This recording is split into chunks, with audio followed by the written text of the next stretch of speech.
আমরা এখন আছি হযরত শাহজালাল মাজারে।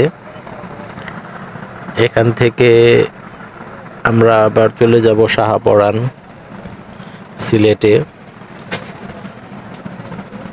শাহজালাল হচ্ছে মামা, আর এখন চলে এলাম শাহপরান। শাহপরান হচ্ছে ভাগিনা।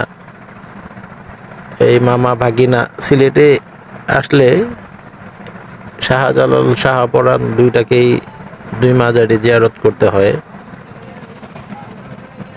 খুবই সুন্দর এই মাজারের পরিবেশটা দেখেন।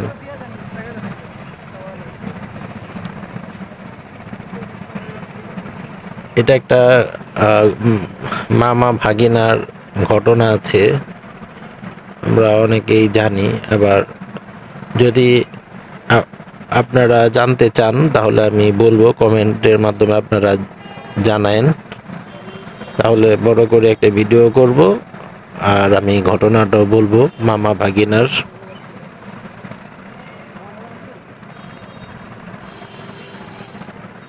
তো এটা হচ্ছে শাহপরান।